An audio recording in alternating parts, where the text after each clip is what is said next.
Friedrich Nietzsche es uno de los padres de la filosofía contemporánea, y uno de los filósofos más importantes no solo de los últimos tiempos, sino también de toda la historia. Junto a Kant y a Schopenhauer se le suele considerar la tríada de los grandes filósofos de la historia. Su obra, Así habló Zaratustra, un libro para todos y para nadie, es su obra maestra, donde reúne su concepción del mundo una vez alcanzado su madurez intelectual. Pero en el vídeo de hoy no nos vamos a centrar a hablar en esta obra en concreto, sino que vamos a analizar al propio autor. Hoy vengo a desmentir un mito que es muy común que esté en el subconsciente humano. Friedrich Nietzsche era un antisemita, un ferviente nacionalista alemán y uno de los precursores del nazismo. Veremos cómo esto que acabo de decir no se puede alejar más de la realidad y cómo fue el entorno cercano del filósofo el que propició esta creencia. Acompáñame para descubrir la verdad de uno de los pensadores más influyentes de los últimos tiempos. Mi nombre es Javier y sean bienvenidos al Templo de la Enseñanza.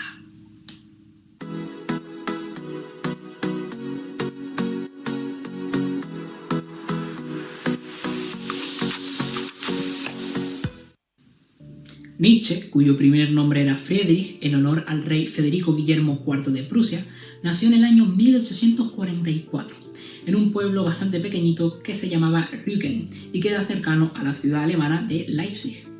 Quedó huérfano de padre a la edad de 4 años y pasó la mayor parte de su infancia y su adolescencia junto a figuras femeninas, como lo fueron su madre, su abuela, su tía paterna y su hermana Elizabeth. Fue un filólogo y se convirtió en el catedrático más joven de la Universidad de Basilea, con tan solo 24 años.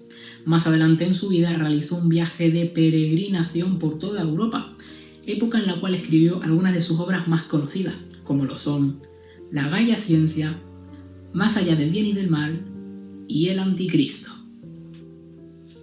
Sin embargo, en 1889 tuvo lugar un hecho que cambió su vida. Mientras estaba en Turín, sufrió una crisis nerviosa o un colapso cerebral, no se sabe muy bien, que lo dejó inválido. Según se cuenta, estaba caminando tranquilamente por las calles de Turín cuando vio a un cochero que estaba pegándole latigazos al caballo, maltratándolo. Nietzsche, al ver esto, comenzó a llorar y corrió a socorrer al animal y se puso a abrazarlo, cuando de repente se desplomó y cayó al suelo. Quedó al cuidado de su madre y cuando ésta falleció, al cuidado de su hermana.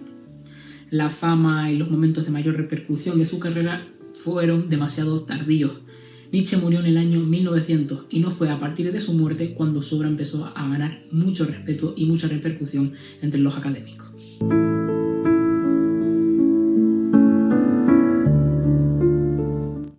Desde que era adolescente, Friedrich Nietzsche compuso obras para piano, coro y orquesta.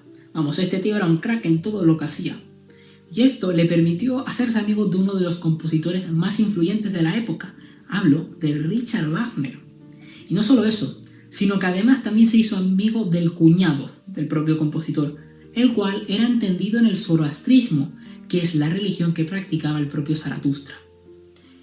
¿Por qué hizo buenas amigas con Richard Wagner? Puesto que ambos compartían la importancia suprema que tenía el arte, sobre todo dentro del mundo que se estaba forjando, un mundo donde la tecnología y las matemáticas y ese pensamiento racional estaban ganando la partida.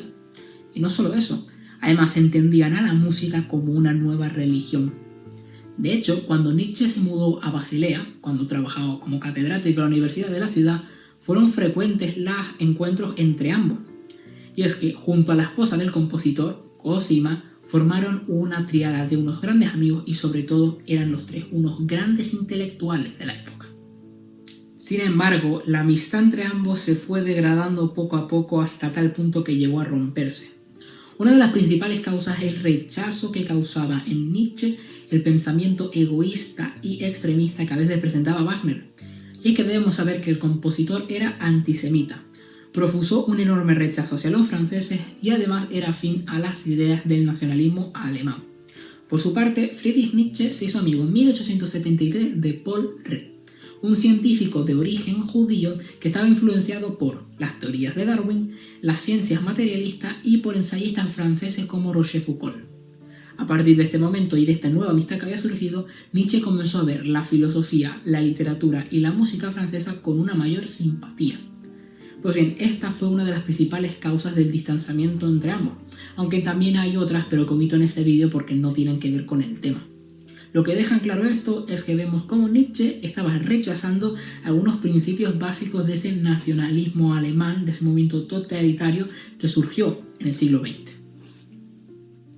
De hecho, a continuación os mostraré una carta que escribió el propio filósofo a Franz Overbeck en 1884. Este era un amigo muy íntimo suyo y que además era historiador del cristianismo y profesor de la teología protestante. Vamos a ver qué pone exactamente. La maldita manía antisemita estropea todas mis cuentas sobre independencia pecuniaria, discípulos, nuevas amistades, prestigio. Ella nos enemistó a Richard Wagner y a mí. Ella es la causa de la ruptura radical entre mi hermana y yo, etcétera, etcétera. Entonces, ¿por qué mucha gente piensa lo contrario de él? Pues es que nos falta introducir a la actriz principal de toda esta historia. Esperen, ¿acabo de decir que hubo una ruptura radical entre él y su hermana?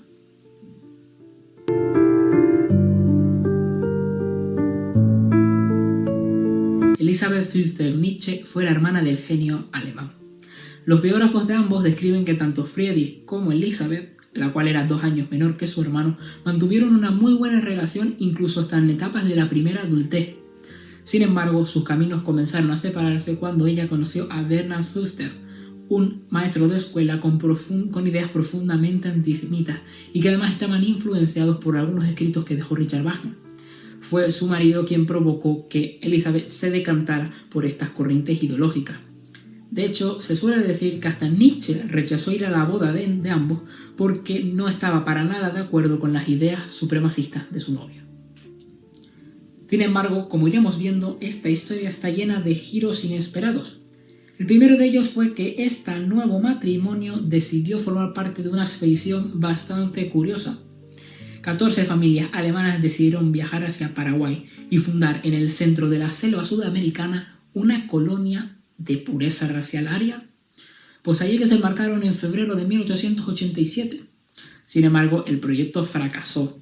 Los exploradores no conocían muy bien cuál era la orografía del terreno y además les fue muy difícil adaptarse a las condiciones climáticas. El proyecto entró en bancarrota y en 1889 Bernhard Pfister, el maestro de escuela, se suicidó, dejando a la viuda, a la hermana de Nietzsche, con una gran cantidad de deudas.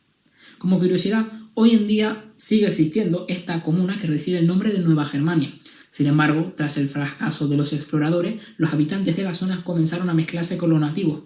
Por lo tanto, se destruyó ese ideal de una colonia de pureza racial aria. Tras todo esto, debemos recordar que Nietzsche sufrió una parálisis cerebral, la cual le dejó inválido.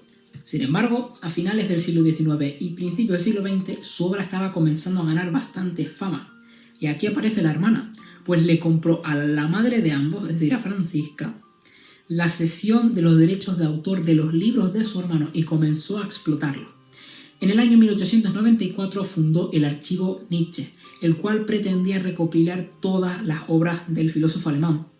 Y por un lado tenemos que agradecerle a Elisabeth esto, pues gracias a esto se ha conservado una gran cantidad de escritos, citas, aforismos, borradores y cartas de todo tipo del filósofo. Pero por otro lado hay que decir que es la culpable de la tergiversación de todos estos documentos, pues en el plazo de algunas décadas ella fue manipulando los documentos de su hermano y vendiéndolos de una manera determinada.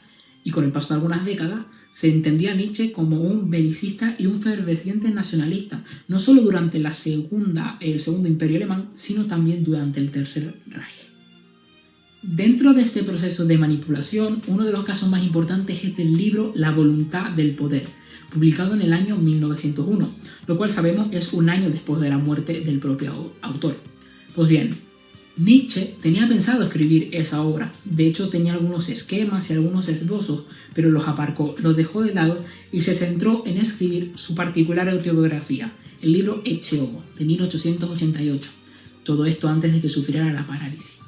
Pues bien, cuando la sufrió, su hermana lo que hizo fue recoger esas notas y esos esquemas de ese libro, ordenarlas como ella misma quiso y publicó en 1901 la obra. y además la vendió como la obra más importante dentro del pensamiento de Nietzsche. Y no solo eso, sino que otras obras propias del autor, como fueron Ecce Homo y El Anticristo, las dos de 1888, decidió retrasar su publicación. ¿Por qué? Porque tuvo que modificar algunas partes que podían delatar que su hermano quizás no era tan nacionalista y tan antisemita. Otro caso bastante conocido fue la publicación de la biografía de Nietzsche por parte de su hermana, en un libro que se llamaba La vida de Nietzsche, publicado en 1904, que lo que constituía era la creación de una imagen idealizada del propio filósofo que se vendiese bien en algunos sectores nacionalistas alemanes. Pero hay una curiosidad dentro de este libro, y es que no tiene congruencia, puesto que se vende a Nietzsche como un religioso, como un profuso religioso, cuando aquel que se ha leído su obra, aquel que tiene su pensamiento y por ejemplo se ha leído Así habló Zaratustra, sabe que estas ideas son totalmente incompatibles. Pero daba igual. Nietzsche había calado en algunos sectores alemanes. Y de hecho, durante la Primera Guerra Mundial, su obra culmen, Así habló Zaratustra, fue uno de los libros más vendidos a esos soldados alemanes que estaban luchando en las trincheras. Casi nada a ese proceso de manipulación que ha realizado su hermana. Más adelante, Elisabeth se afiliaría al Partido Nacionalsocialista Alemán y puso a disposición del partido toda la obra de su hermano. Caló mucho en este partido la idea del superhombre, y el Führer solía hacer alusión a este concepto y a otras citas del difunto filósofo. La conexión entre ambos fue tan especial que cuando la propia Elisabeth falleció en el año 1935, el propio mandamás alemán acudió al entierro de la misma y lamentó su pérdida. Tuvimos que esperar al final de la Segunda Guerra Mundial, cuando los investigadores y estudiosos comenzaron a analizar estas últimas obras de Nietzsche y llegaron a la conclusión de que no fueron escritas por él, sino que, como bien se ha predicho, lo había manipulado su hermana. En la obra La voluntad del poder, publicada en 1901, lo único que se había hecho es recoger citas varias del autor, que no tenían en ocasiones que tener mucha relación entre sí, y se habían ordenado de una manera específica para que se extrayese una idea la cual el propio Nietzsche no defendía. Gracias a la labor de estos estudiosos, hoy en día podemos seguir estudiando a este filósofo alemán que tanto ha marcado la filosofía contemporánea, y hoy en día muchos jóvenes pueden disfrutar de su enorme conocimiento. Totalmente merecido. Y bien, ¿te ha gustado este pequeño mini documental desmintiendo este mito? Si es así, te animo a que le des me gusta y a que te suscribas y compartas este vídeo con tus amigos para que aprendan cosas curiosas de nuestra historia. Sin nada más que decir, me despido. Mi nombre es Javier y esto es el Templo de la Enseñanza. Y recuerden, intenten ser un poco mejor de lo que ya fueron ayer. Muchísimas gracias y hasta el próximo vídeo.